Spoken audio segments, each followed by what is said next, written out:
Hey, welcome to the Sharpe Way Show. I am so happy that you have joined me this evening. It is 7 p.m. on the East Coast. So happy that you've given me a couple minutes of your evening. I hope longer than that. As I always ask you to do, please let everybody know, like, comment, share to get that stuff going so that people will start watching this show and start talking about it, I hope, and talking about how cool things are. Well, clearly what everyone's talking about, you're talking about it, so am I, is the recent shootings, right? The shooting in Atlanta, and then, in Georgia, and then Atlanta area in Georgia, and then in Colorado. Get it? Back to shootings again. Okay. Of course, the president said something, as I think he should have. I think that wasn't a bad thing at all. I think he should have said something. I'm glad he did. But I do want to say something, though. What I've been talking about with both parties, the Democrat and Republican Party, is coming to pass even here. Even, through all of this, it's coming to pass yet again. So let me show you what he said, and I want to comment on it because there were some aspects that were very good, but of course we know what the answer for him is going to be. Of course it is going to be ban guns. Of course, like we knew that was going to happen. But let me talk about what I think was good about this and other parts that maybe weren't so good. But there were some good aspects of this, without question. Other critical aspects of this mass shooting. I've been briefed this morning by the Attorney General of the United States, the Director of the FBI. The issue that I hear, though, is, he is briefed, and that's a good thing. But because it is in the news, right? There are people who are dying. This is the news, so he gets briefed. Okay, no worries. Now, why? Spoken with the governor, and I'll be speaking with the mayor on the aircraft. We're working very closely with the state and local law enforcement officials, and they're going to keep me updated as they learn more. Don't know why. You're That's ask okay. me to speculate. Understandably, you'd ask me to speculate about what happened, why it happened. Yep. And I'm not going to do that now because we don't have all the information. That's actually good. I have all the facts. That party, he's right. I'm glad he's doing that part, right? I'm going to give the man credit where credit is due. He's not going, it was anti-whatever. I don't know. It was anti-Asian again, or it was, anti-food market or whatever. He's not doing any of that.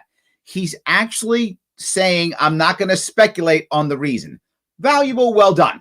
But I do know this, as president, I'm going to use all the resources at my disposal to keep the American people safe. As I said, at this moment, I have to go back to this.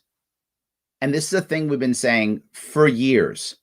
Heavily since Bush, we've been saying this. The number one job of the executive is to keep Americans safe. No. Let me say it again. No, that's not true.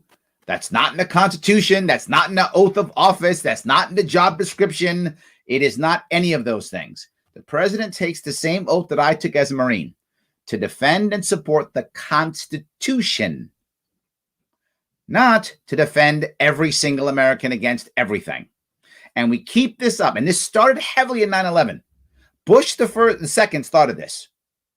Obama jumped on board. Trump jumped on board. Now Biden's on board. This has now become the norm. And now all the governors do it. My governor, I got to keep you safe. Got to keep you safe. But the worst part is we buy it. No one's pushing back. No one's going, dude, no, it's not your job to make sure I'm safe. That's not your job. And that is how they use every single law to punish us and to control us under making us safe. Now, it's not Biden's fault. He agrees with it completely, but it's not his fault. This began a whole lot, far before he was president, but every one of them jumped on it.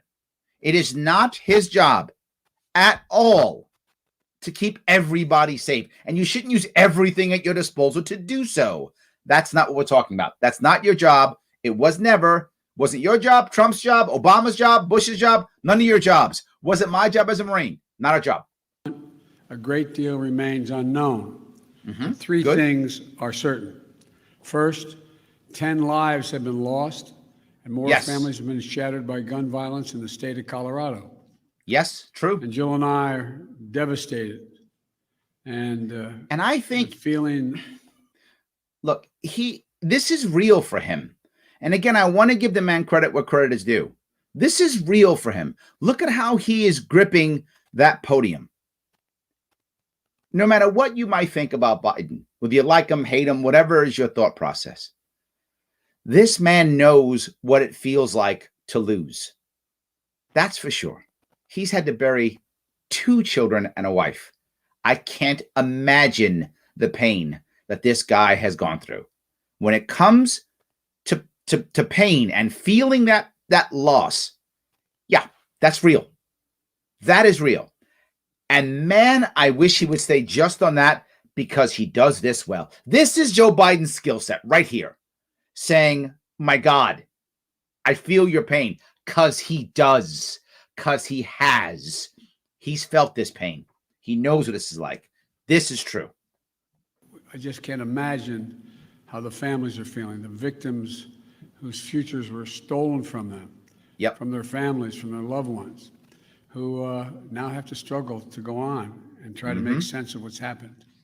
Yes. Less than a week after the horrific murders of 8 people and the assault on the AAPI community in Georgia, while the flag was still... Now that's the part that bothers me. That he then called it the deaths in Georgia, true, yes, but then he calls it an assault on the API community. It was it's accurate, right? Because that's what's happening. Yes, it's accurate, but that's a virtue signal. That's a signal to the left. They go, see racism, and that's my problem. That's not the issue. That wasn't the issue in Georgia, but he had to do that, and that part I wish he just walked away from that. Flying half staff for the tragedy. Another American city has been scarred by gun violence and resulting trauma. And the state, I even hate to say it because we're saying it so often, my heart goes out. Our heart. God, I love that part too.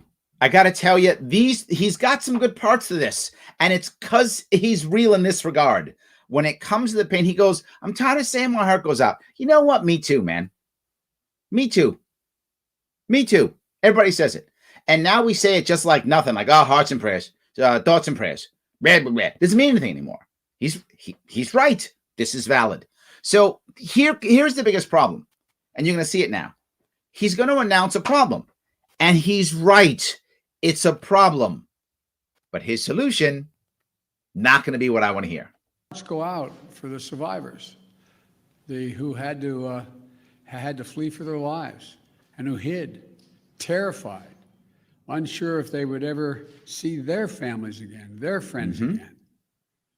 The consequences of all this are deeper than I suspect we know. By that, I mean the mental consequences. Yes. The feeling of, anyway, just. Oh, don't anyway that. That's a good one. You're right.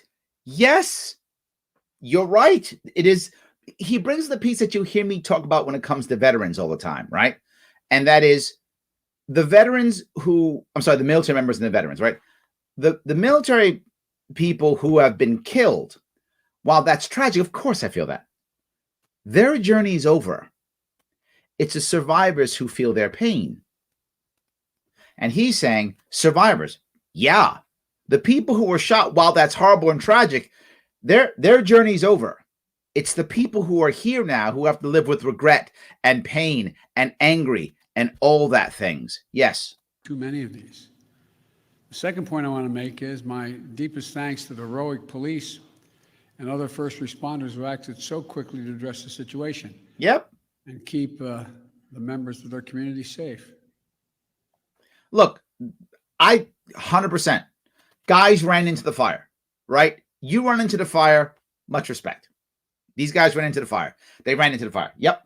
To state the obvious, I commend the exceptional bravery of Officer Eric Talley. And I send my deepest condolence to his family, his close family and 7 children.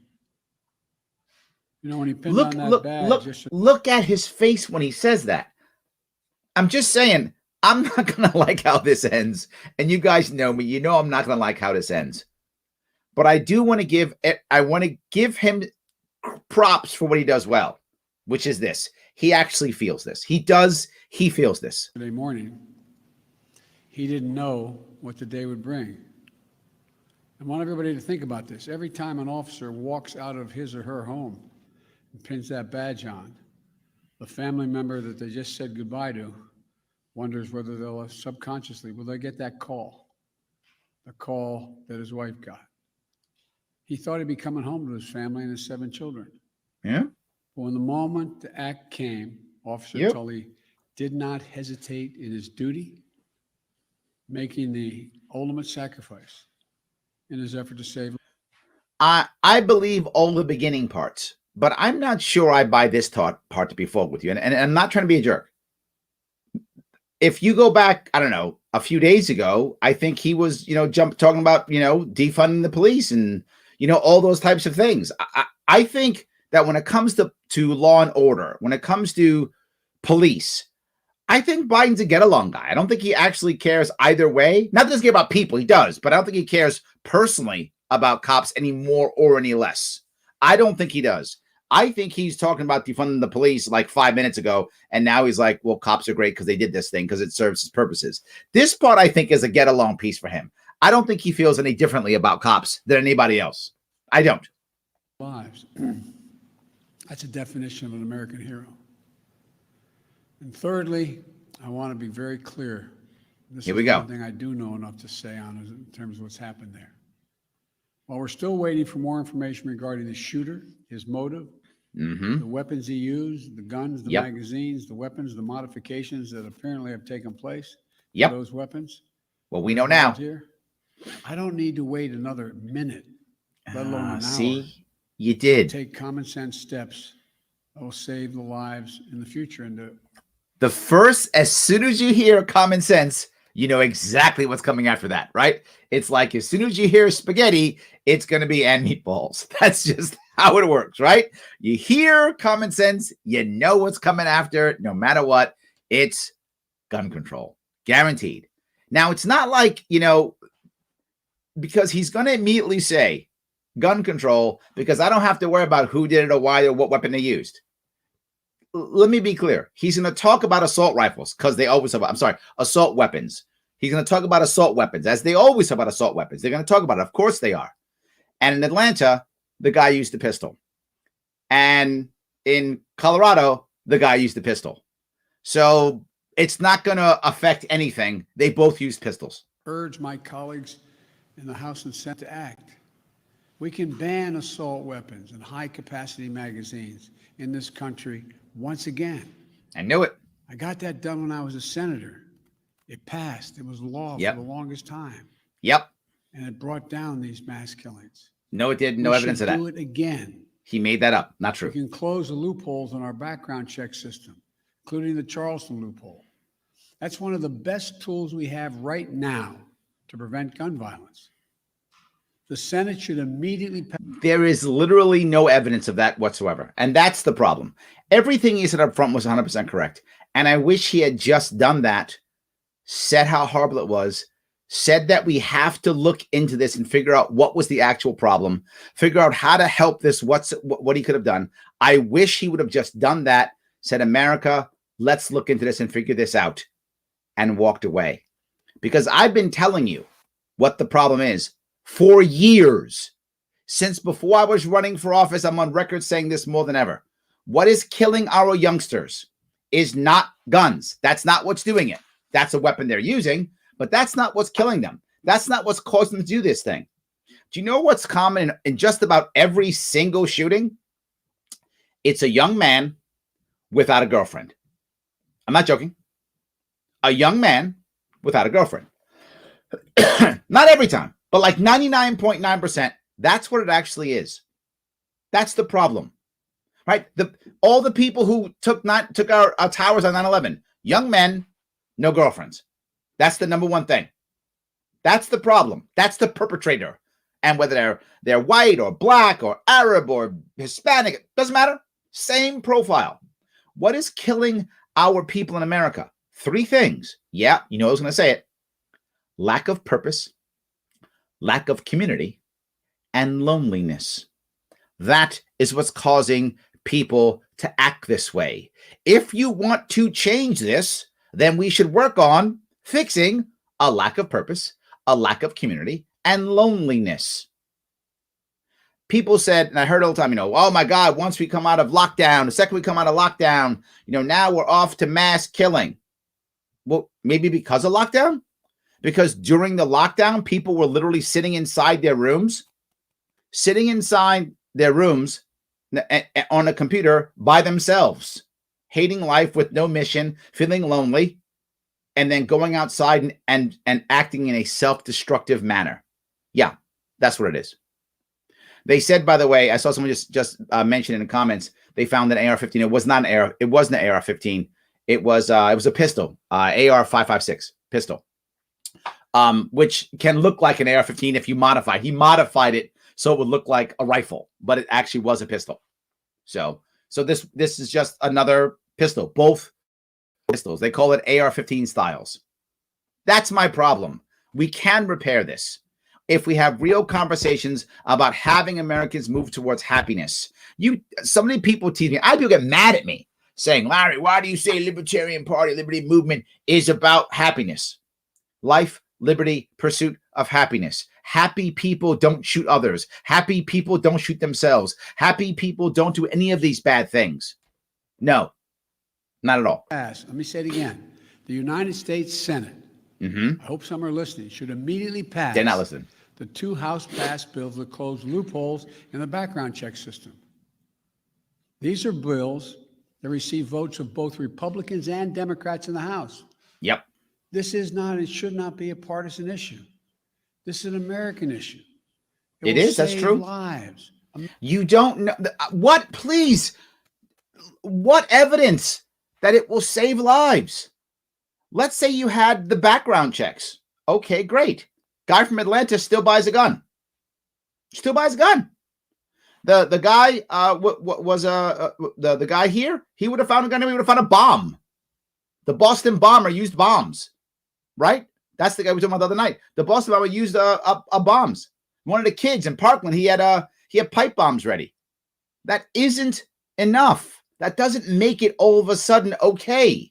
If young men have no purpose, no community, and are lonely, they will act out violently. That was true 1,000 years ago, 500 years ago, 100 years ago, 10 years ago, today, 100 years from now. That hasn't changed and will not change. And locking them down is not helping, and forcing them and pushing them into unnecessary schooling is not helping. None of this is helping. But here's the thing that no one's mentioning. We now know who the guy was, right? I've actually forgotten. I have his name someplace. We have his name, but he's Syrian. Yeah. Didn't you just bomb Syria? He's Syrian. And his last name's Alisa, something like that. He was bullied as a kid. Says it. Became paranoid. His sister and brother said so. So he was sitting home, feeling paranoid, at home all day, not working, no purpose, no friends, no girlfriend, lonely, no community, and decided, I'm going to go out and do some crazy stuff. And did. No purpose, no community, lonely. More dead Americans. But here's the worst part. Here's the worst part. No one has an answer, except me. I'm telling you what to do. You won't do it. American lives. And we have to act. Yes. We should also ban assault weapons in the process. In the process. I'll have much Finally, at least he said that right. We should act and fix some stuff, and in the process, get rid of all the guns. more to say as we that'll learn work. more. So Americans virtually have no power electorally. Virtually have no power. The little guys, I'm sorry, have no power electorally. Little guys have virtually no power financially now after the crash. Now we're going to have no physical power and no guns. Well done. We'll have no power at all. Great. I wanted to be clear. Those poor folks who died left behind families. Yes, they did. A big hole in their hearts. Just do this, man. You're good at this. And. No and. Save lives. No, don't do the and part, man. You're good at the first part. Do that and walk off. Yes, that's it. increasing the background checks so that they're supposed to occur, and eliminating assault weapons, and the size of magazines. I don't know all the detail yet on that. Yeah. So why are you saying I'll talk to something? you Don't. more later today or the next couple of days. And that was his answer, right? His answer was just do that. Exactly. It's not the right, but to be forward, the Republicans don't have an answer either, right? It's not just a Democrat issue. What I've been talking about forever is the idea that, not forever, for about the last 6 months or so, what's been happening is the Republicans have been becoming the party of no answers. Just stop the left. That's it. And the Democrats have been the party of bad answers. Well, if people are afraid and they want an answer, and the only answers they get are bad answers, guess what they do? They take the bad answers.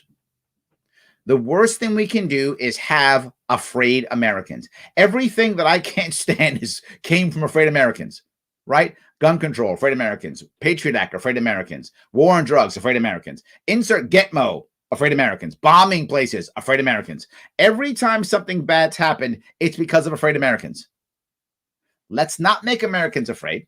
Let's give them purpose and community and end their loneliness to the best of our ability as a government. Let's do that. Create a good environment for people to go out there and do cool things. And all of a sudden, what? Things might get better. But let me grab, this is the 5 if I go. Let me grab a couple of comments real fast. You know what? Let me just do the 5 real fast. Then I'll grab all the comments. Because Fox responded to this. And they had 2 sides. They actually had some answers on this one. But I want to cover what was on the 5 right afterwards, trying to respond to this. Now move through a little bit. I'm going to move past what they talked about and move right on to Morning. Here we go. On gun violence to demand new laws. Top leaders new laws, of course. out afterward. Republicans seem averse to even wanting to talk about the epidemic of gun violence. Now, 2 parts of this. The first part, he's right. It is Republicans will just ignore this problem. They'll ignore it. But it isn't an epidemic, right? So he's right and he's wrong. He's exaggerated a problem, but it is a problem. It is absolutely a problem. It's not an epidemic. It's a problem. Republicans won't touch it. So when Republicans don't touch it and people are afraid, what will they do? They will go down the gun control road. They'll go down the gun control road. Like the start of the COVID epidemic, their strategy is to downplay and hope the problem goes away. There's a lot of work to be done, and innocent people will continue to die until we do it. There we go. For years, we've been blocked by Republican leaders and their special interests. Now, Democrats are doing the smart thing. If you're a Democrat, well done. If you're a Republican, I'm sorry. Democrats are doing the right thing right now by playing this game. It's the perfect time to do it. You're going to watch them do it. It's well done. now we can act, and we will. Let's get some reaction from everybody here. Jesse, can we start This with is you? the 5 now? Thoughts about just reaction to the shooting, and then Now, Jesse is going to give a common answer for Republicans. He's going to throw a bunch of data at you, just like Ben Shapiro did. Ben Shapiro touched this also. Threw a bunch of data. Here's a bunch of data points that just make no one feel better and make themselves feel righteous and don't address the problem at all. this immediate call for legislation. At first, my heart goes out to the victim's family. Colorado Ooh. just abolished the death penalty literally last year. So unfortunately, this guy's going to have to be paid for to be taken care of by the taxpayers there for the rest of his life. And See, this is what I meant. I wanted you to see this compared to Biden. This is what it compared to Biden. This guy's just being a jerk. You should just kill him. That'll take care of it. That's what I talk about when I discuss the idea of a justice versus a punishment system. We don't have a justice system. We have a punishment system. And this guy's like, yeah, Jesse, get him. Just like, get him, kill him. That'll solve the problem. Those 10 people don't come back. This doesn't fix the problem. That guy doesn't care if he gets killed. Half of these guys who are out there shooting up the world don't care if they get martyred. They usually just run out of ammunition before they get caught, or they get tackled or something. They don't care if they die. That's not the point. You solve nothing with that. It's unnecessary, silly. It's tone-deaf rhetoric that just is red meat for people who don't care. won't be fried in the chair like he deserves. The media has had a really bad week covering death. First, you saw the spa shooter who used a handgun. That media narrative was that he was a white supremacist on an anti-Asian rampage, until the facts came out that he was actually a mentally ill sex addict targeting women more than he was targeting Asians. Now you have a Muslim alleged Trump hater, probably mentally ill. Wow. Wow. I got to tell you this. This is the bad part, right? Where all he's going to do is he's just throwing red meat to his base. He haven't solved the problem. He hasn't even brought up the problem. Nothing. He's just throwing red meat out. She asked you about this issue. 10 people are dead. Do something. Still guy using an AR, the media narrative is gun control. Then last 3 days in Chicago, you had 30 people shot. So now he goes to whataboutism. Well, Chicago's bad. I got it. 10 people are dead, man. 10 people are dead. And you know what? As bad as Chicago is, and it is bad, there's no doubt it is, Chicago's also because of government.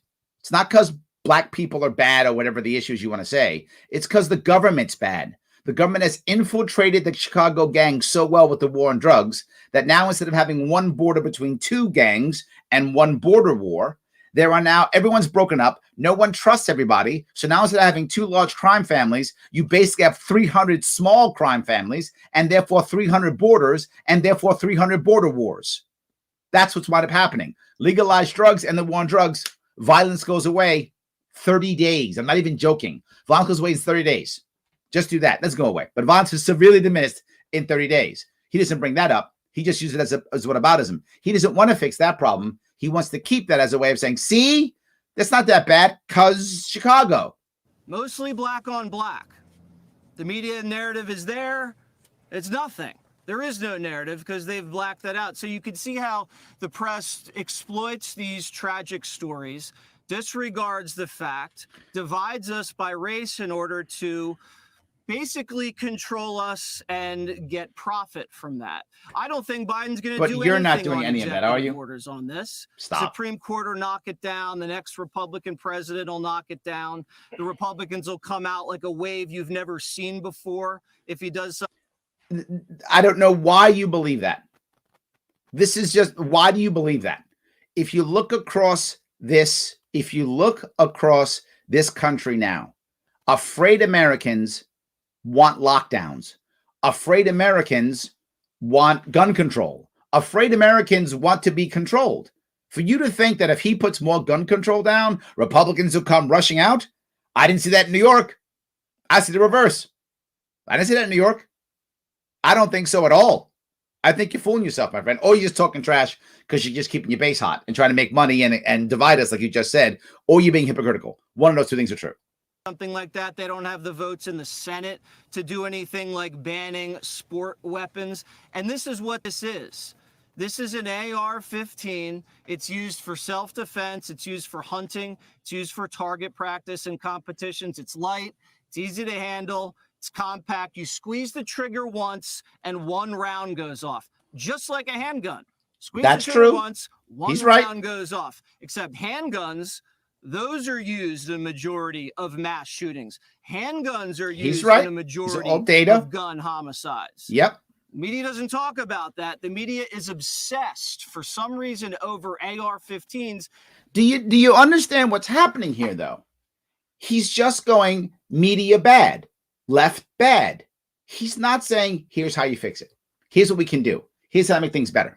Just because they look scary and it shows how illiterate they are. Every time this happens, Dana, they say, well, we have to do something, even though that something wouldn't have prevented any of this. Yes. And if you know that every time this happens, as you say so intelligently, hey, every time it happens, they're going to say, let's do something.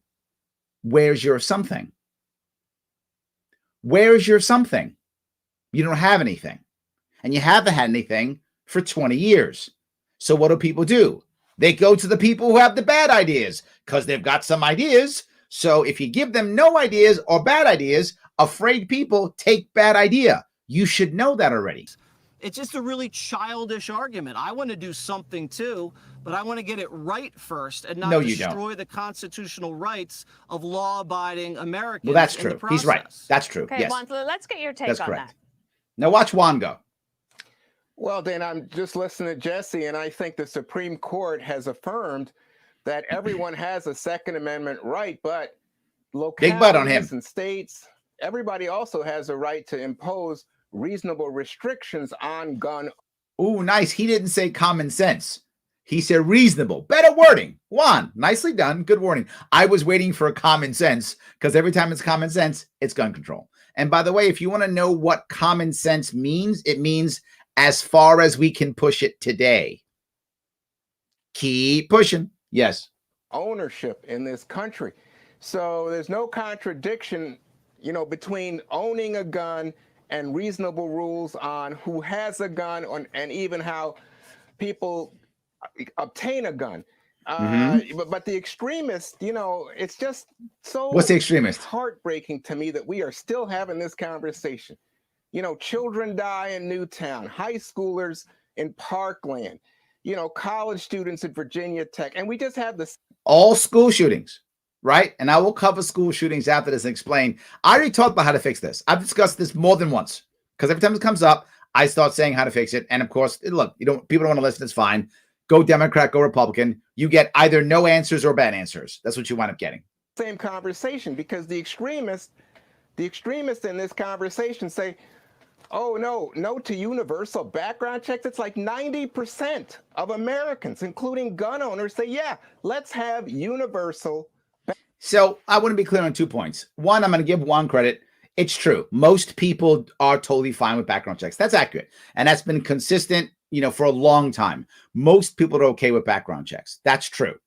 But the fact that if you don't like background checks, that you're an extremist, I'm not sure I'll go there, because the problem with the background check is that means if you're a felon, you can't have a gun, right?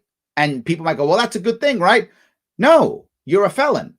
Well, you're out of prison now. You shouldn't have a gun in prison. I'm with you on that, right? In prison, no gun. But once you get out, don't you have a right to protect your family? Don't you have a right to protect yourself? Don't you get all your rights back once you've served your time? If you commit a crime, you pay your price, and then you're out. And once you're out, shouldn't you be able to get all your rights back? See, the problem is once you start doing background checks, then you get listing and everyone's on lists. That's the problem. Am I in theory against background checks? Not at all. In practice so far, terribly bad. They have not worked well at all. So that's my concern. Background checks. Let's have a waiting period for gun purchases. Let's have red flag law. See, waiting periods are also not crazy. I'm not going to fight over waiting period. I'm not.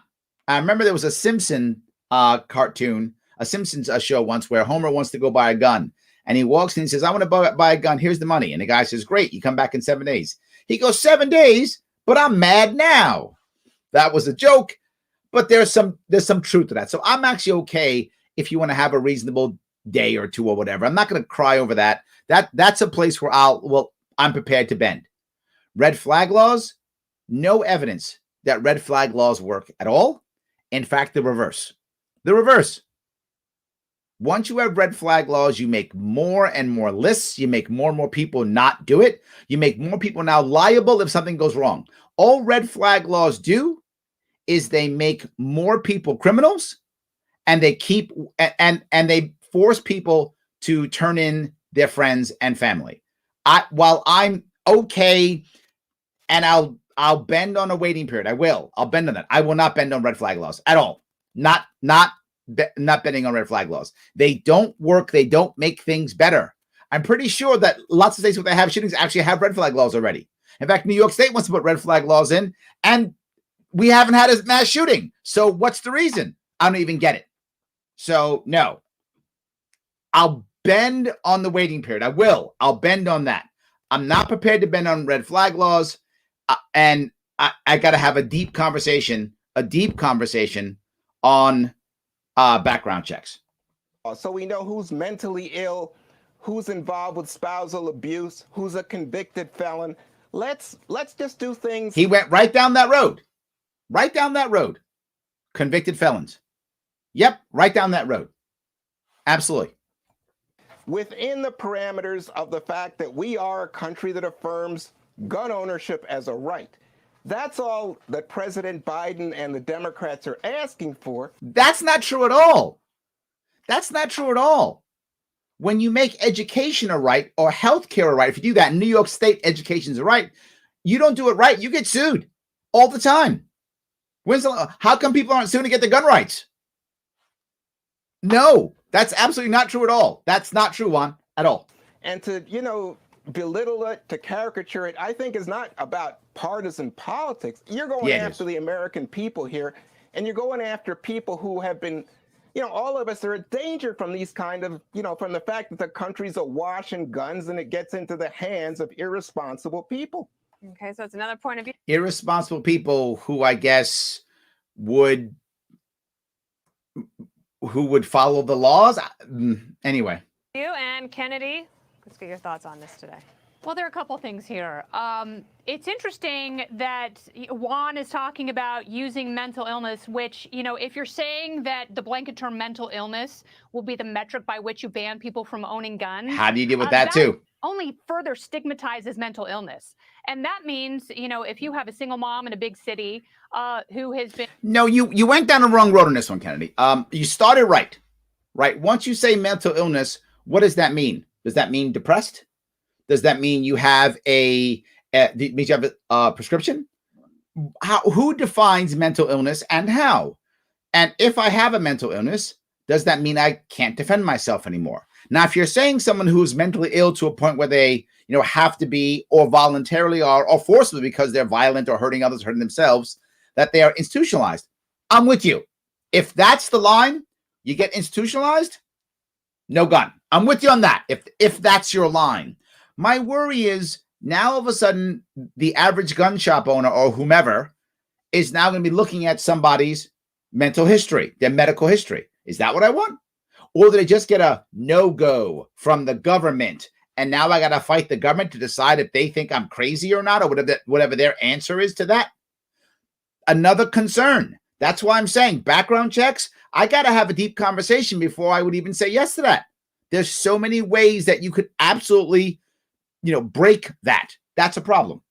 And treated for mental illness, maybe anxiety or depression, who wants to defend herself. Maybe she's not going to seek treatment because she doesn't want to be put on some kind of a list where she. There we go. Now she's rocking on. That's exactly right. So now you got a single mom in a poor neighborhood, needs that firearm as an equalizer in case someone's going to mess with her or her family.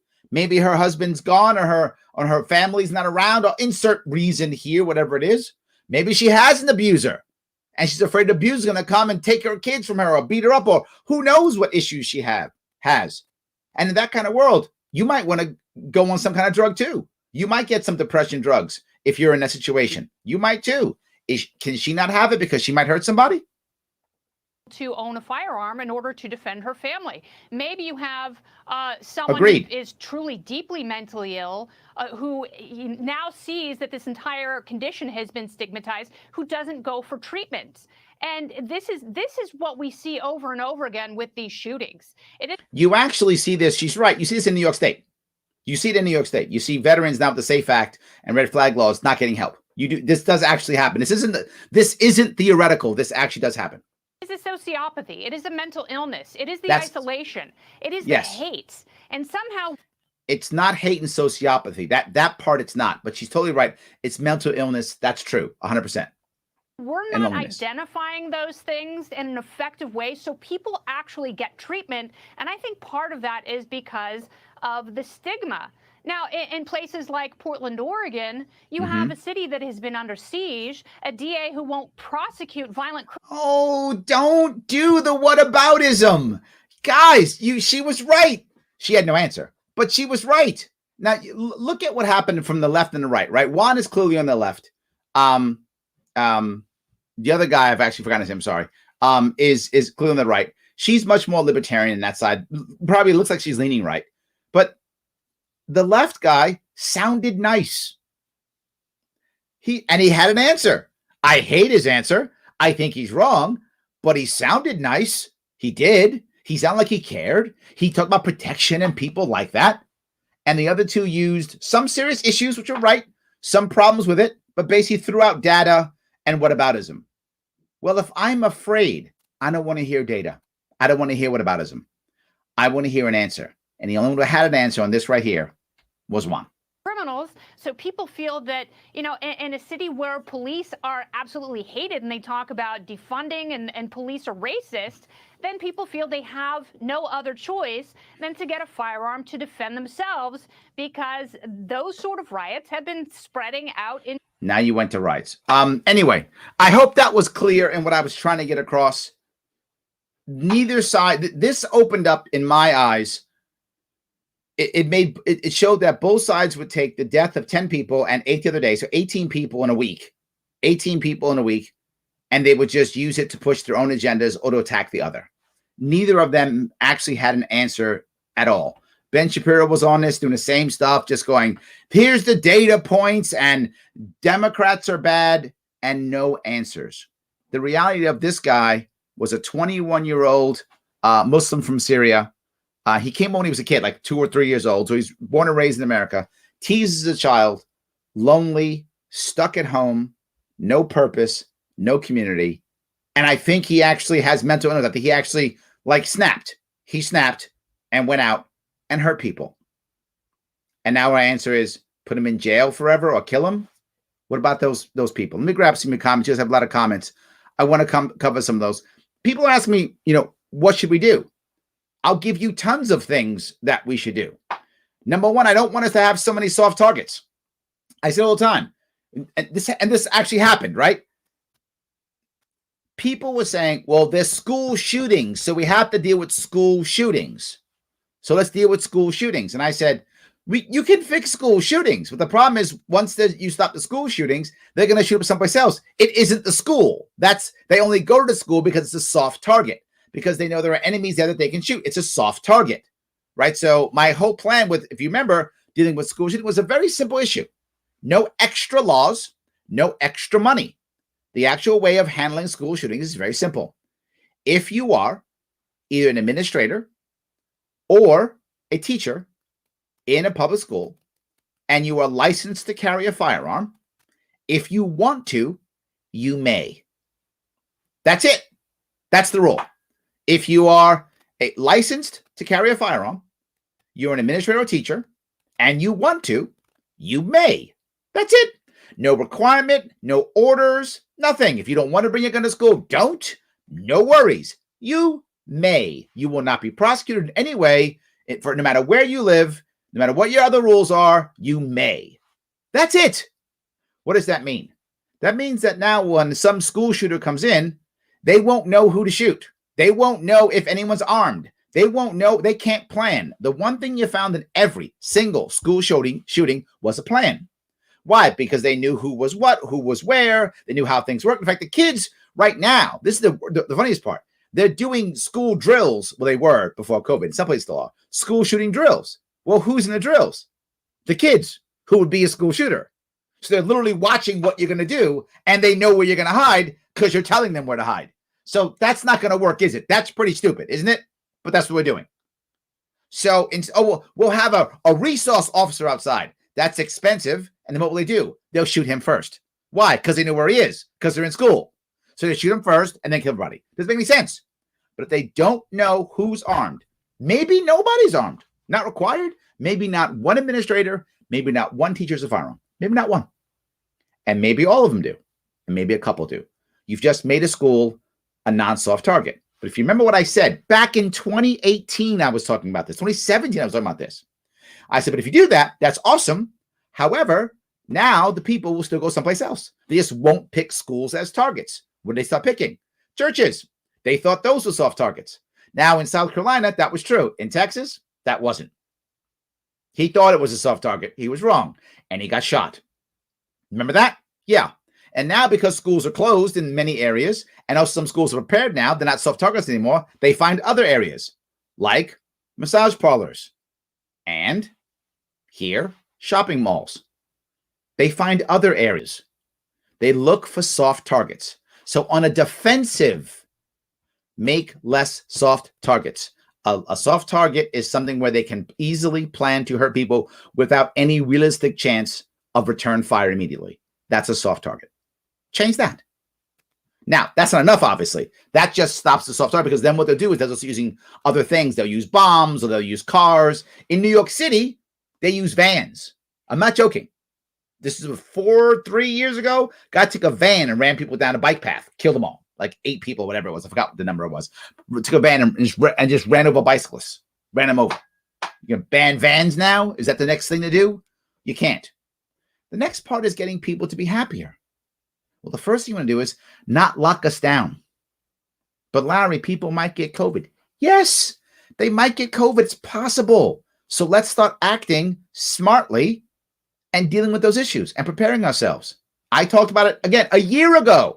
I gave us an answer on how to deal with COVID smartly, making sure we protect our vulnerable and still don't shut our economy and our lives down. And I warned you literally a year ago, March. It's on my Sharpe Way YouTube page. I did all the videos. I warned you this would happen.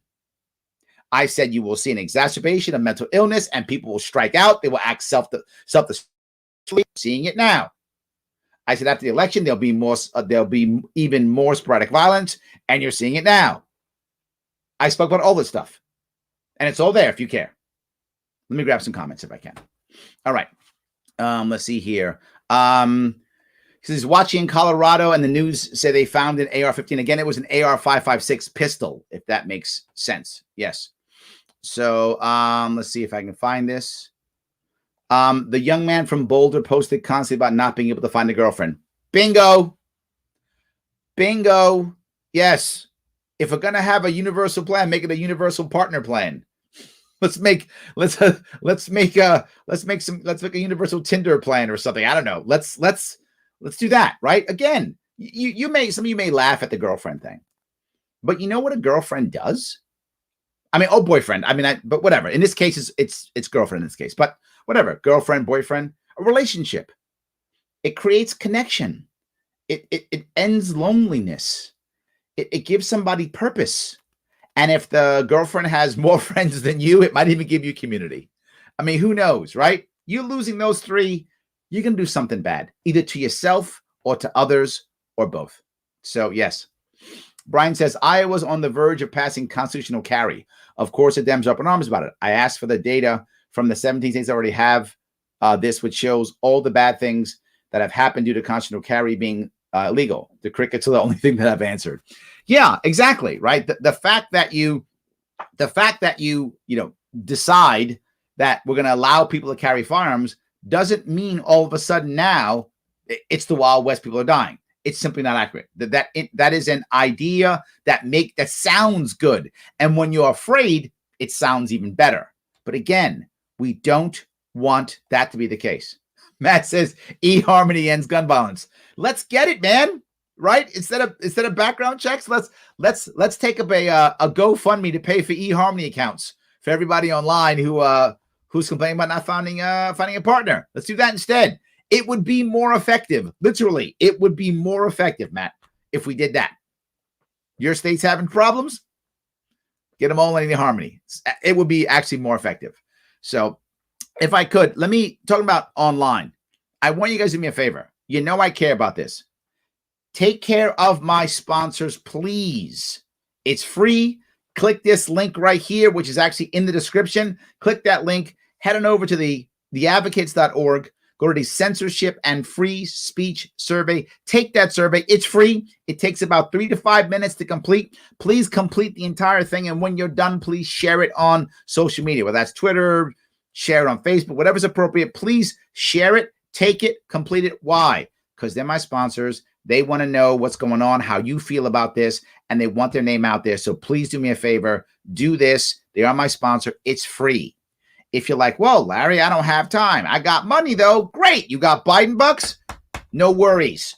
Patreon.com/Sharpeway. Throw me a couple bucks. Throw me $10. If you like what I'm doing, you want me to keep doing this and keep, putting this out every single day. Support the team that helps make this happen. $10 a month, $25 a month, whatever you got. You got big Biden bucks, throw it at me, whatever you like. I'm happy to do that. You say, Larry, I can't give you my Biden bucks. I got to pay my rent. I can't do it. No worries. You can just like, comment, and share. That's free too, and even shorter than the test. The more you like, the more you comment, the more you share, the more people notice it, the more we begin to grow. If you do up to 5 or 10 minutes and you don't want to pay the money, no worries. Censorship and free speech survey. Click that link, complete the entire survey, and share it. And you're helping me out tremendously. Thank you for all your support. I appreciate it. Let me grab a couple more comments if I could. So, all right. You have a brain not like the shooters. Not sure where that's going. Was that at me? I don't know. Maybe. Okay. Joey says, if I lived there, I'd vote for you. Thank you, Joey. I appreciate that. Yes. Myron says, I support Larry's universal girlfriend plan. There we go. If you're going to be a tyrant, then at least get everybody girlfriends and boyfriends, right? Look, if you're going to be authoritarian, do it right at least. See? I love that. I would go one step further, though. And this may sound crazy. It may sound like it makes no sense, but it makes sense in both of the last shootings. Why don't we just decriminalize sex work? I'm not joking. Take the stigma away from sex work.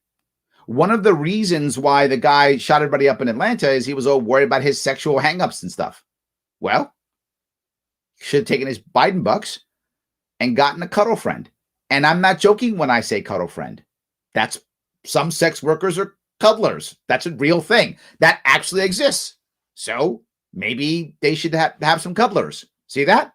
Yeah, you pay the whatever the money is for going rate for cuddlers, whatever that is. I'm sure it's really in need now with the COVID lockdowns, and you get somebody to cuddle with you. Maybe you don't shoot people. I like that. Decriminalize sex work.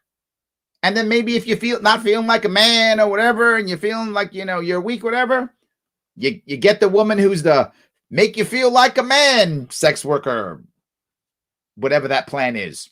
Get it online, feel like a man. You don't shoot anybody. All good. Just don't shoot people. There we go. How about that? I'm with you, Myron. Let's do that. I'm giving you actual answers, right? That aren't just shoot the guy, put him in jail, put more guns on the streets. You can put more guns on the streets or less guns on the streets. That won't stop the violence. That might stop violence in that area. Sure, but it's going to go someplace else. So let's get people to have some purpose. How about that instead? How about we allow people to have their own jobs? How about to own their own careers? How about we give them more hope in school? All those things. That's the deal. So Chelsea says, any conversation about reducing gun violence that doesn't focus on restricting arms ownership for those most likely to commit mass murder, the government, I like that, Chelsea, it's not a serious conversation. So so maybe we should have every government have a background check. I don't know. I think every government would fail that. That sociopathy thing, that's government work right there. I like that. Nicely done, Chelsea. Nicely done. Chris says, getting picked on in school is one problem. The schools don't do anything about bullying. Also true, Chris. This is another point, right? If you remember my school plan for New York State, I talked about the idea of ending the sit-down schools at K-10, at 10th grade. It was K through 10 plan versus K through 12. And at 10th grade, once you finish 10th grade, take a test, you pass it, you're done. Off you go, you are finished. Now, what do? In New York State, education is a right. It's in our Constitution. I know not every state has that, but ours does. So I said, great, we have to pay for 2 years of high school. We have to pay for it. That's in our Constitution. We must pay for grades 1 through 12, and the state must pay for that. That's in our Constitution. So, okay, fine. I'm going to give you a GI Bill. You get a flat amount of money. You got 5 years to use it. Go to a 2-year school, whatever school you want to go to. You want to go to trade school. You want to get a job. You want to go work. You want to go to prep school. You want to go to college. Go. Do what you got to do. Make some decisions now. What starts happening now at age 14, 15? Kids start thinking, what's my next step? What should I be doing? And then they're all picking all their own high schools. Once they start picking their own high schools to go to, where's the bullying going to go? Right? Bullying happens in school when it's the jock versus the smart kid or whatever is the power dynamic that works in any given school, right? That's the classic thing, obviously. The nerd and the jock is the classic. But there's all different types of bullying back and forth. Well, what happens when they're all nerds? Or they're all jocks? Or they're all whatever? They all have the same purpose. You give a teenager purpose, he doesn't want to go kill people. He's got a purpose. He's got to be to work. Or he's got to go do the project with all his Star Trek friends or whatever, right? He's got to go do that. That will change it. That will change it. Absolutely. And I know the problem with the bullying, how it works is bullying, you can't defend yourself. So if you defend yourself, you get in trouble. And those of you who have kids in school know this. If your kid gets bullied and your kid defends themselves, that kid gets in trouble for defending themselves. What they were supposed to do is go tell a teacher or tell an administrator. I'm not joking. Happened to me. My own daughter defended herself against a bully. They brought me in and they said, we're considering, we're lucky, we'll be nice to you because we're considering suspending your daughter, but we're not going to. True story. I said, suspend her. What do I care? Suspend her. Well, it's on a record. I don't care. Your record means nothing. I don't care. No one looks at a record. Records mean zero. Nobody looks at that. No one's it is in a job going, wait a minute, you were suspended in 8th grade. I can't hire you. No one ever says that. Their records mean nothing. I don't care about suspend her 18 times. What do I care? No one's ever going to see that ever. I don't care.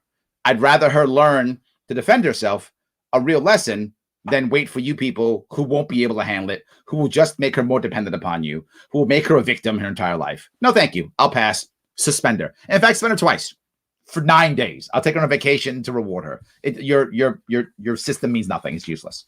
And I know that sounds horrible. It's just true. Nobody cares. Except they do, I guess, because they're shaking their fist at you. What they're trying to achieve is to make sure you don't defend yourself. And that's what's happening now in schools. And since the schools can't do a good job of doing it, they don't. Now the person who's picked on actually begins to feel helpless. That's what actually happens. The person being picked on begins to feel helpless because the powers that be that they're supposed to help them cannot help them. And then they can't defend themselves or they get in trouble. And then the people around them start laughing at them and teasing them even more. It doesn't stop. So now they begin to feel helpless. But what happens when you start to feel hopeless and helpless? You become self-destructive. That's how humans work. So, Chris, you are correct. Absolutely. Alexander says, when people aren't productive with their lives, it leads to trouble. Yes, 100%. What's that old saying is it from the Bible? Or maybe it may be from other, it's probably not from the Bible. It's a reference from a book, and I've forgotten what book it's a reference from. Idle hands is the devil's playground. Am I getting the quote right? It's not the Bible. I'm sorry. It's a religious book. I've forgotten which one it is. So yes. All righty. Brian says, by the way, almost all things Biden suggests there are already laws in place in Colorado. Yeah. But if it's federal, that's magical, Brian, because once it's a federal law, then people stop doing bad stuff. That's how it works. Federal law, we just magically stop. No, it doesn't matter. They don't care. They don't care. Do you think when that guy was out there shooting, he thought, I'll just shoot these people, then I'll come back and sit at my computer and my life will go on as normal? Do you think any of them thought that? None of them did. They all knew that either they were going to die that day or they were going to go to jail that day. They knew one of those two things was going to happen, or maybe the hospital, right? So they were either going to go to the morgue, to the hospital, or jail. They all knew that.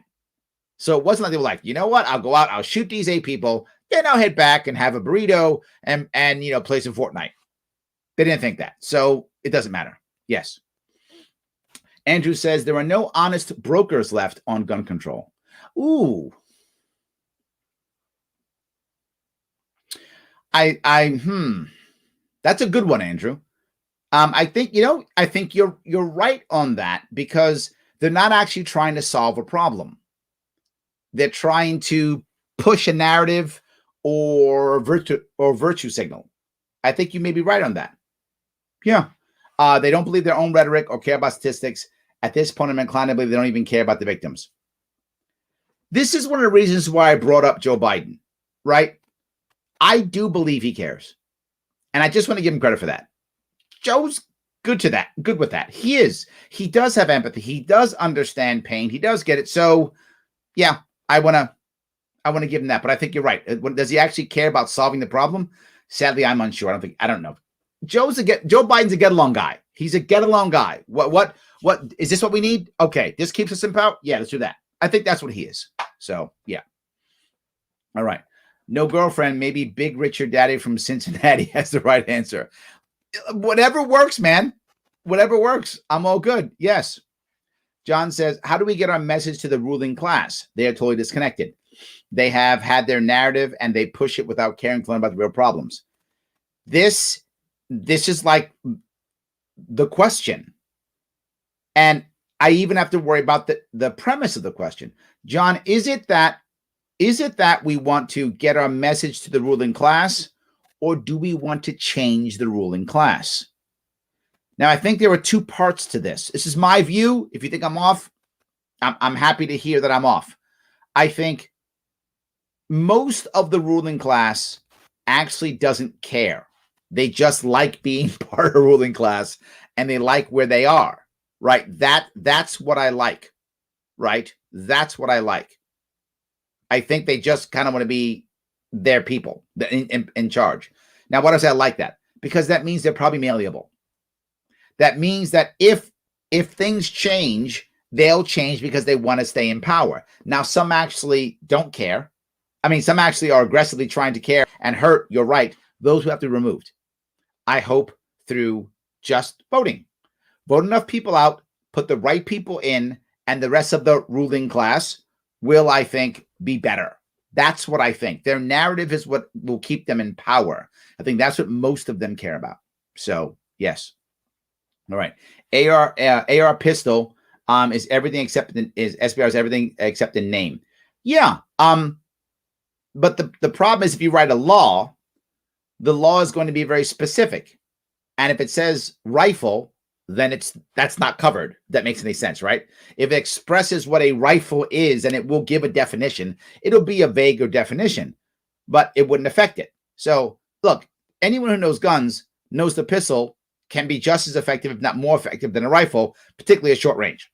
I mean, we all know this. Shotgun can be effective, right? It depends on what kind of shotgun you're using, obviously, right?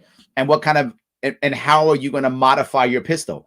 You can basically make your pistol a rifle with modifications, right? And people who understand guns know that. But people who don't understand guns, like people in Congress, don't know that. So the odds are they're going to make a law that's going to make things just random and ineffective, right? Either way, whatever the case may be. So Joe in Florida says, both Republican senators in Florida are gun grabbers. Well, there we go. Yes, absolutely. So AR with a short barrel pistol, because with this one screw, I will turn a firearm into a felony. Exactly my point, Linda. Thank you. Exactly my point. Yes. That if you know guns, you can make a pistol a rifle. In fact, you could, some pistols, you could even make a machine gun. I mean, you could, depending on what you can do with it. That would be illegal, I'm sure. But you could turn it. Not every pistol. But there are many pistols you could actually turn into a machine gun. Absolutely. Yes. So, all right. Let's see if I can grab a couple more of these. We already have background checks. Bad guys get guns if they want to get guns. Also true. Good point. Yes, absolutely. Yep. Biden bombed Syria and then lectures to citizens about violence. And the person who did this was Syrian, a refugee from Syria. Yeah. Weird how that works. Weird how less violent people coming from other countries, if we don't make refugees with our terrible foreign policy, you'll have less of them. Yep, absolutely. Anti-firearm ownership laws help grow the black market, firearm market. Laws are for lawful people. No, it's a valid point. You see it again. This is in New York already. The SAFE Act increased the black market, and red flag laws increased the black market. Now it's a bigger black market. The black market probably is biggest for ammunition, I think, right now in New York than it is firearms. There's a black market for that too, but I think it's more for ammunition in New York State. I'm not sure how your state is, Joe, but I think in my state, ammunition is a bigger black market for that than anything else. So, is there a plan once they get rid of the evil assault weapons, they go for the handguns and everything else? I actually don't think, I think the plan isn't to actually go in, knock on doors, and grab guns. That's not the plan at all. I don't think that's the plan at all. I think the plan is to make gun ownership two things: hard to do, so that less people will go through the motions, and then it will seem like everybody's crazy, that you wouldn't want to have one because you're nuts. If you ever notice, whenever someone has, gets arrested and has firearms, you might have, for example, you have 3 pistols and 300 rounds. That's what you got. 3 pistols and 300 rounds. That's what they find. How are they going to report that? They're going to say he has 3 pistols and he has 300 rounds. No, he has an arsenal. He has a stockpile. That's how they're going to use it. They're going to say arsenal, stockpile, cache. Those are always the 3 words they'll use. Either stockpile or arsenal or cache. And hundreds of rounds, right? That's what they're going to say. So again, you had 3 pistols, 300 rounds. He had a stockpile of weapons and hundreds of rounds. So wow, your guy must be crazy, ready to go to war and kill everybody. That is how it works. And eventually people start saying, do I want to own a gun? Now, COVID actually backfired, though. When it came to COVID, what Kennedy was saying was correct. When it came to the COVID lockdown, bad things happened. People went on the streets fighting, violence. You saw it with the riots in the summer. You saw it with the protests in the summer. You saw it, and a lot of people started buying weapons. So it kind of backfired, but they probably didn't realize that. So, Larry, what is the libertarian response to fast and loose firearms access to mentally challenged citizens? I don't think there is right now a fast and loose world right now. I don't think there is. The reality of it is, if you're mentally challenged, that doesn't necessarily mean that you shouldn't have a firearm. It doesn't mean you should either. I think you should have the same test as anybody else. Whatever is your test to have a firearm, it shouldn't change. Let's say, for example, your IQ is, say, under 70. If I'm not mistaken, the government says that means you're challenged mentally. I think that's correct. There's a number. I forgot the number. I think it's 70. It might be 60. But whatever that number is. So the government then will say you are mentally challenged. Does that mean you can't defend yourself now? I get it. If you're institutionalized, no weapon. I'm with you. If you're institutionalized, no firearm. But if you're out living your life, if you're at work, if you're buying food, if you are surviving on your own in whatever way you are, what if you're on the autism spectrum? So you have maybe an empathy issue or connection issue back and forth with people. You don't communicate in a way that most people would accept or understand. Should you now not have a firearm? Should you not be able to defend yourself? I would feel like in those specific cases, you actually would be more vulnerable, and maybe you'd want a firearm. I don't know. But the point is, how does government decide that? And there's my issue, right? I would much rather, if you are so mentally challenged that you become either a ward of the state or someone else is your ward, right? Because you are that mentally challenged or that mentally disabled, that you are a ward of someone else, then I could see that being a rule, no firearm. Because someone else has to be your ward. Okay, I'll buy that. But otherwise, how do I decide? Is the issue everyone who's going around killing people, are they all mentally challenged? I would argue that even those who are mentally challenged, if they have purpose, if they have community, if they have, the things that are required to be happy, they tend to move forward. And here is my example of this. Kennedy mentioned sociopathy or psychopathy, which means you are a sociopath, right? Give or take I think about 2% of our population is sociopathic, something like that. If you're a sociopath, you have no empathy for people, right? Which is why if you ever see sociopathic killers, they often dismember the bodies of their victims. Why? They don't have any empathy. They have no feeling for the person. It's like a chair to them. They don't care, right? But here's a fact, and if you think I'm making this up, you can do your own homework on this. If you raise a sociopathic child with violence, that kid's going to jail. That's how it's working. That kid's going to jail. It's almost a formula. Sociopathy with violence, kid's going to jail. Doesn't matter what law you have, doesn't matter what you do. The kid is learning that violence is the appropriate answer to solve problems. That kid is going to be violent. That kid is going to jail. That's how that works. Reverse, a sociopathic kid, meaning a kid who has no empathy, cannot connect with other people. You raise that kid with lots of love. That kid will act like they love. Even though they can't physically love. If you're a sociopath, you cannot love. It is impossible for you to physically love. But you'll act like you love. Why? because you were trained. That's what humans do.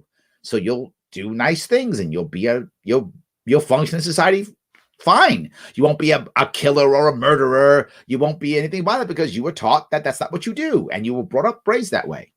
So if you're mentally challenged or mentally disabled, any of those things, if you're raised in a healthy, loving environment, why would you shoot somebody? If a sociopath wouldn't do it, why would someone who's on the spectrum do it? All those things. So my answer would be treat everyone the same when it comes to getting firearms. If you are a ward of the state, you should not have a firearm because you are someone else's ward. You're unable, for whatever reason, to make decisions for yourself. Okay, that's it. Otherwise, I wouldn't worry about it. I don't see a huge problem with this because the other issue is those kids, was it Parkland? I forgot which shooting it was now. They went and just got other people's weapons. And someone else even had pipe bombs ready. So I think the firearm piece is not the issue, if that makes any sense. I know I went long on that, Mike. I'm sorry, but it's an important question. And I hope I at least gave you a real answer. I hope I did. So, all right. Frank says, I'm missing the entire point. Okay. They want to use this awful incident as justification to take away more of our freedoms. That's the Big Brother way. I think I'm on point with you, Frank. I think you're right. They're just trying to, keep moving their agenda forward. I think so. Yes, I think so. So, Jimmy says, yeah, Biden shall not be infringed. Sadly, Jimmy, most Americans, when they're afraid, they think the Constitution is just a suggestion. I wish they didn't think that, but they do. Jacob, what solution to the happiness problem? I was mentioning it, right? Schooling that allows kids to go off and start having hope off the bat, that gets them to want to do the right thing, that gets them to care about their life and their future, right? An open environment that allows people to just try to find happiness to the best of their ability. Ending unnecessary laws and licensures so that people can go out and try to work and create what they want to create. It's creating a freer society so that people want to get out there and get things done. When you give people purpose, when you give them community, when they're not lonely, you see people start to not want to hurt people. It's how I worked. It's how it works. Susan says, what I liked about the news on the Colorado News Report is that it did not focus on the suspect, but it focused on the cop. And now that's 7 kids and a wife who will never see him again. That's important. Yes, Susan. Yes, yes, yes. Absolutely true. Yes, 100%. How many lives might it save if someone fired back? I think you have an example of that. You have a direct example of that, right? And that is trying to hit the soft targets. The one kid who picked a soft target in South Carolina and killed, what was it? 8. The white kid who went into the black church, did he kill 8 or something like that? It was like that number. And then the other guy who goes to Texas church fires once and then takes a round and dies because the guy had a gun. So I would say 8-1 would be my number. That would be 8-1 or whatever.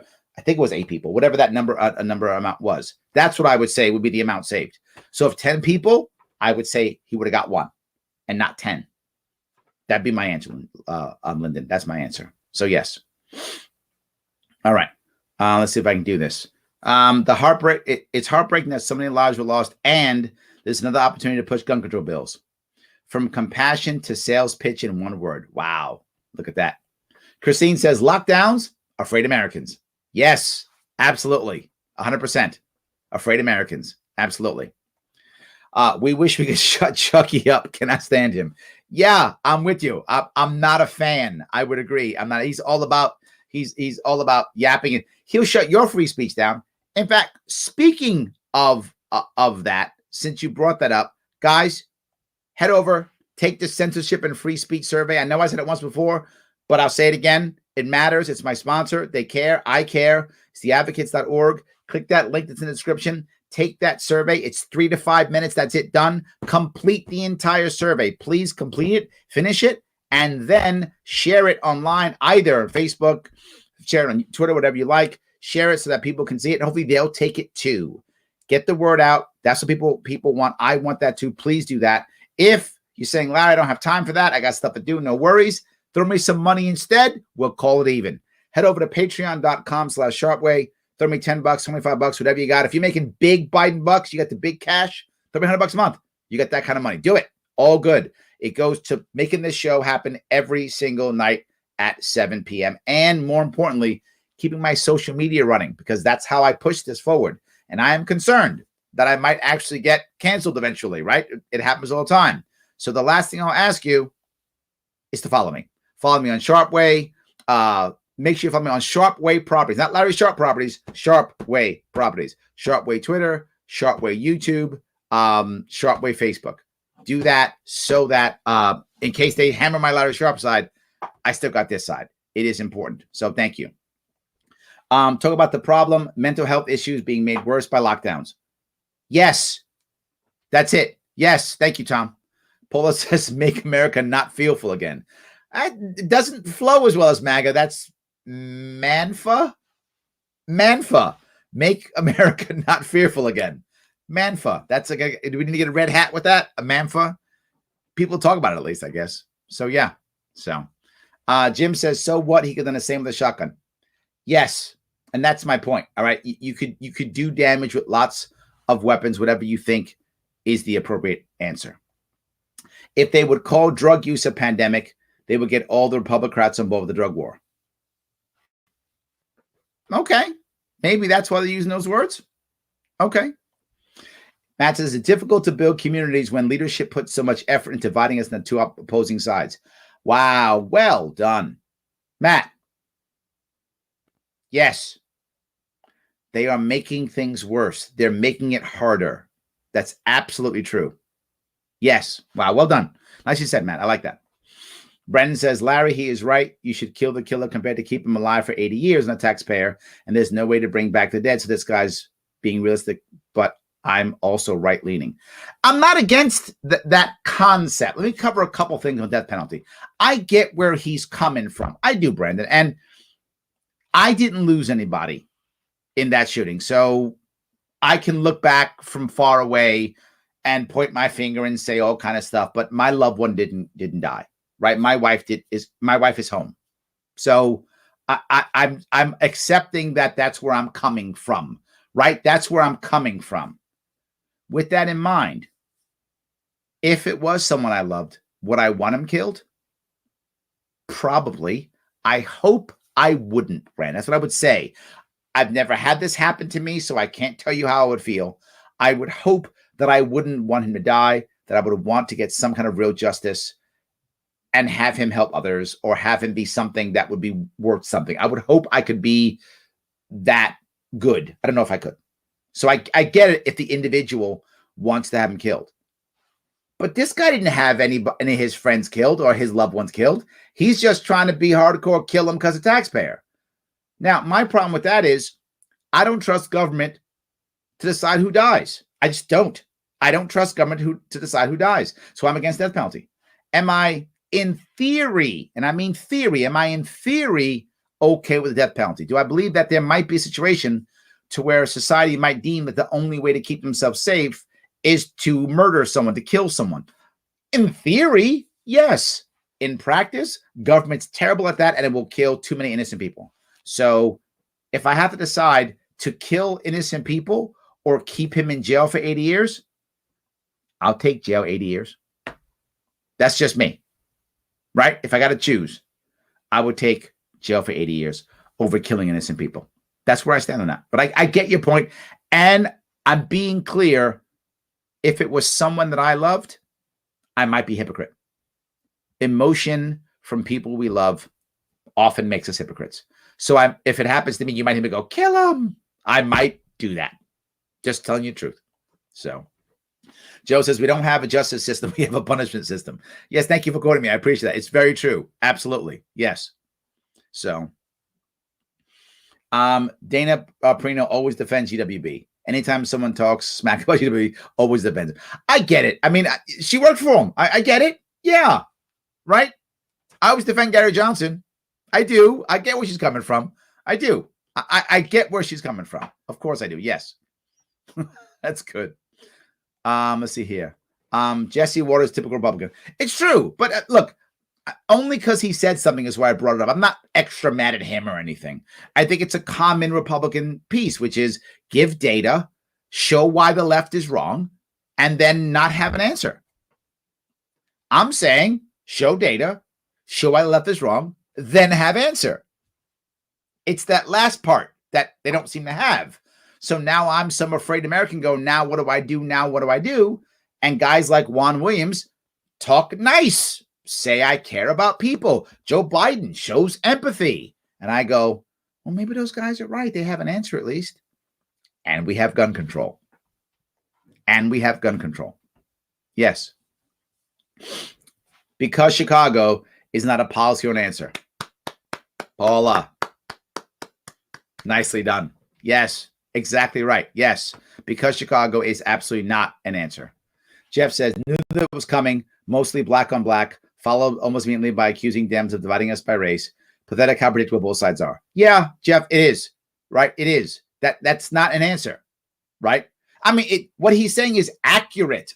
I'm not saying that it isn't mostly black on black crime. That's true. That is an accurate statement. Right? But as you just heard, because Chicago, that's not a policy. Tom says violence in big cities. Why? Lockdowns equal hopelessness. Tom, nicely done. Because you guys are rocking it tonight. 100% yes. Lockdowns equals hopelessness. Yeah, that's what happens. And that happens. And then guess what happens next? Then people start becoming self-destructive. That's how that works. Absolutely. Rose says, honestly, it's the hypocrite gun owners still running around with blue line flags. Ooh, interesting. Like, please get a reel and get a grip. Stop defending oath breakers and the literal people that will come to steal your property. You know, this is an interesting, I'm glad you brought this up. It's an interesting point. You do find a lot of people who are 2A supporters also heavily support cops. I think you're right. It's true. And it is odd to me, right? Not that you should be anti-cop. I'm not anti-cop, but you're never going to see me have a Blue Lives Matter thing on my house or anything. And my father wasn't law enforcement. My father was a cop first, and he was a corrections officer. But I think the same thing. I'm on record saying this. I remember I did a debate in 2017 or 2018? 2018 during a campaign. And one of the debates, they asked the question, should someone who kills a cop get a harsher sentence? And I said, no. Everyone else said, yes, they were all pandering to cops. And I was like, no, cops are citizens just like us. And if you murder a cop, then you should get the maximum penalty that you would get for murdering anyone. The loved ones at home don't go, oh, you murdered my son, but he wasn't a cop, so I don't feel as bad. No matter what, the loved ones remaining are devastated, whether your loved one was a police officer or not, law enforcement or not. I don't see a difference. And one of the guys fought back and said, well, you know what? They put their life on the line. I said, so do Marines. Marines do too. There's not an extra punishment for, killing a Marine. Marines are human beings also, citizens like we all are. There's no special class in my eyes. So I think it's funny to say that people who love the Second Amendment, many of them, not all obviously, but many of them are really big police supporters. And it shouldn't be true. I mean, if you're out there, talking about come and take it, you probably shouldn't have the blue line flag, should you? Because those are the people who are going to come and take it. Valid point. Thank you. Yes. So, all right. Let's see if I can do this here. Isn't Fox the media? If you ask Fox, no. But yes, they absolutely are. I mean, of course, that is mainstream media. Absolutely. Yes. So, Larry, what is the next position you plan to run for so we can vote for you? Thank you, Valerie. I appreciate that. As I say all the time, and I will keep saying, I will decide in the summer. Probably August is what I think I will decide whether or not I'm running for governor or not. I will decide in August. I'll announce in August whether I will or won't be. If I won't be, I'll be telling you who I think I'm going to support. And if I will be, then it'll be me. And I'll be bugging you for a bunch of money and cash and all kind of stuff like I always do. That's what I'll be doing if I do it in August. And if I don't do that, I would consider a VP slot in 2024. The odds of running for president in 2024 are slim. People are asking me to do it.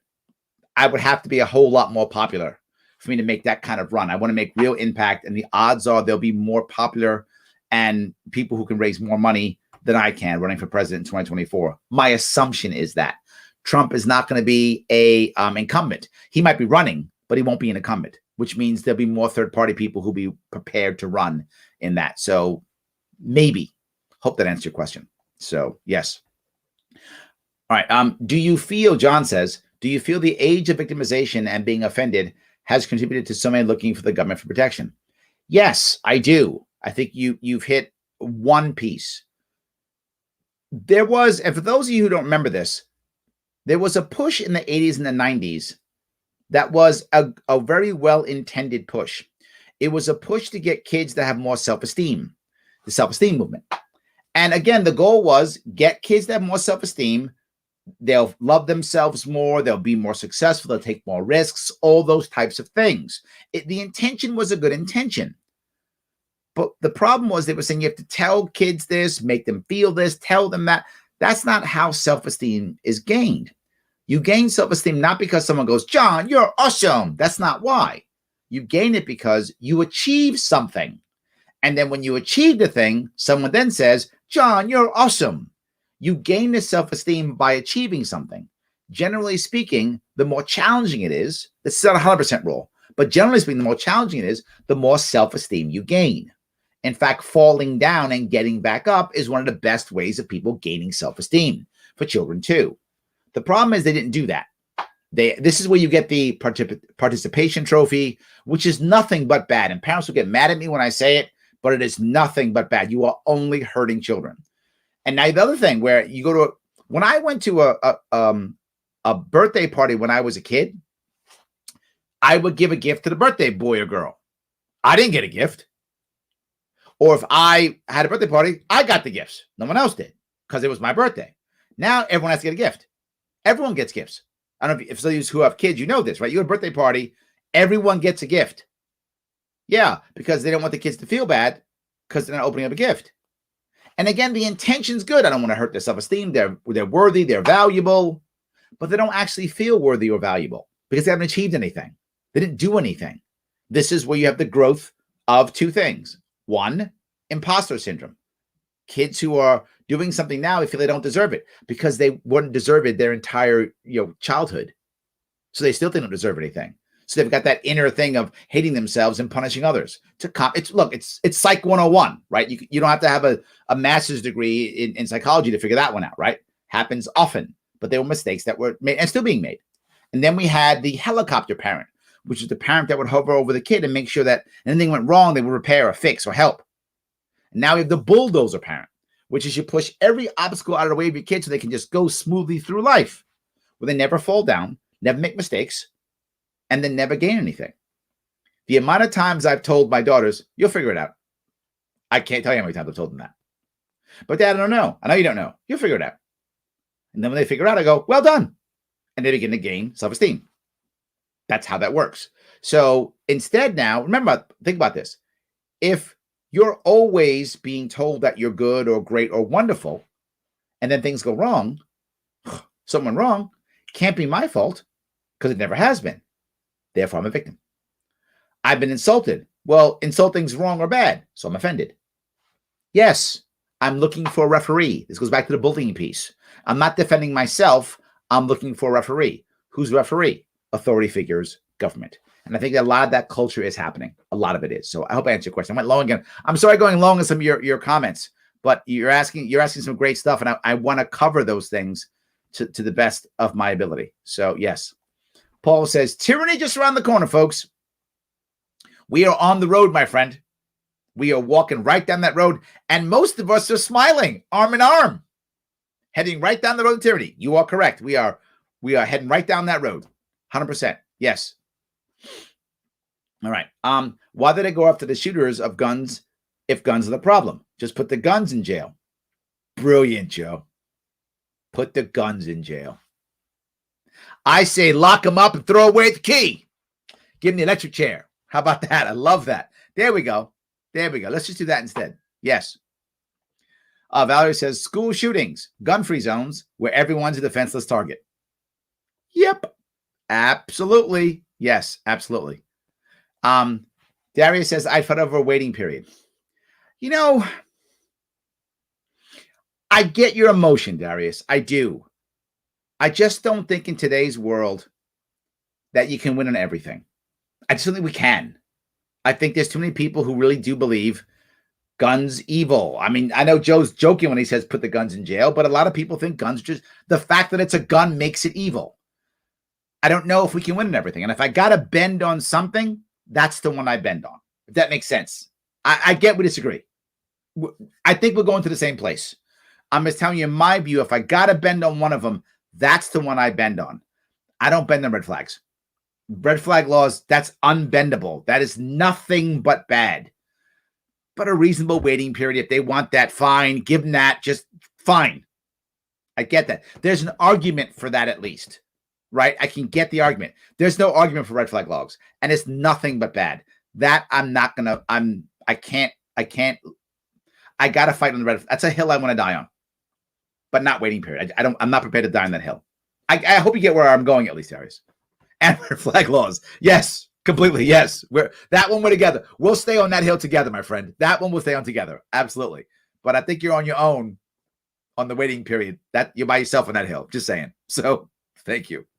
And Colorado has red flag laws. There we go. Yes, absolutely. 100%. I think rural, she's with you, Darius. The GOA mindset. No compromise. No more gun laws, not one. Yeah. There we go. Yes, 100%. Joe says red flag laws can be used to disarm a person by another using the government force via threat of a gun. Yes. And it makes it so that if they don't do it, they get in trouble. Yes. They absolutely get in trouble. 100%. Yes. Spousal abuse. How about 40% of cops? Is that right? Wow. I hope you're wrong. I'm not saying you're wrong. But that is a terrible stat. I'm blown away by that stat. Like you actually made me speechless for a second. I hope you're wrong. That's all I can say. That would be a terrible, terrible thing to be true. Wow. I hope that's not true. Anyway, yes. Unfortunately, those with mental illness won't seek treatment if they think their gun's going to be taken. Jimmy, you're right. And that's already happening in New York. Again, that's not theoretical. That is happening right now in New York, specifically in our veteran community. So, yeah, that's it. You'd have to be crazy to want to own a firearm. That's what they're trying to achieve, Joel. That's their point. Yes, that's what they're trying to make it happen, 100%. Paul says, I feel like they are treating us like children on this issue more than some other issues. The condescension is maddening. Constantly, Paula. Constantly. Absolutely constantly. Yes. Jamie says, waiting periods may work if the person does not own any guns at the moment. Oh, Jamie, that's a valid point. So look, maybe Darius and I can get along on this one. Maybe you have a waiting period for the first gun you buy. Look at that. See, already we're doing a realistic compromise. Because your point's valid. If I've got 6 guns, why money for the other one? I could just kill somebody with the other one. So, maybe that's the answer. It's not a bad idea. Maybe you'd make it for just, if you don't have a firearm, you have to wait for the first firearm you buy because you might be doing it in a rage. All right, fine. See, Darius, we can find an answer. You don't have to die on a hill after all. You can follow Jamie's plan. I'm calling it your plan now, Jamie. It's your plan now. You can just follow Jamie's plan and that would work. Yes. David says, in the UK, they blame the knife. It's true. There was literally, was it last year or the year before? There was several knife killings, and they showed a picture of where the person was killed, and it was literally under a knives, banning knives poster. Yeah, absolutely. That actually happens. That actually happens. So they do actually blame the knife in England because they don't have any guns. So yes. Role models foster self-esteem. That's true too, Frank. Very well done. That's also true. Yes. My mother would say, if they can do something great, so can you. One needs someone to tell them they can accomplish anything. You can do it. Valid point. I agree. That's another part also, right? If you start achieving something, you watch others. I mean, how many people in this world have watched their parents achieve something and then thought, I want to do that too, right? I want to go there also. Yeah. Would you consider U.S. Senate in 2022? I would not. No, I'm an executive. That's who I am. I don't want to run for stuff. I want to run for a job that if I win, I can do. Run for a job that if I win, I can make impact. I'm an executive. That's what I do for a living. That's who I am. So I would run for an executive position. So governor or VP is probably the only place I'd ever run, is my assumption. I mean, I guess maybe I could think about it, maybe something, but I think probably no. So yeah, I think that's true. So, all right. Joe says your B-Day's in July. That's true. Can't announce in August. We'll see. I'm saying August as the last one. So we'll see. We'll see what happens. Brian says, Larry, we're about the same age. I've got you by 7. And I remember being taught in school that our justice system would rather one bad man go free than an innocent man go to prison. Yes, I learned the same thing, Brian. The same thing. It was the same for me. I wonder when our society changed. The war on drugs changed it. The war on drugs was lock them all up, throw them away. It doesn't matter. That's what actually changed it all. The war on drugs. Absolutely. So Joe says the government kills too many innocent people all the time. Absolutely. Yes. Andrew, the biggest thing, afraid Americans. Freedom has never been safe and never will be. Nice. I like that. I like that. Guys, I want to say thank you so much for today. I appreciate all the time you gave me. I got more cool stuff coming this week. Again, as always, please subscribe, like, comment, share. Click those links in the description so we can keep this going. I will see you all tomorrow.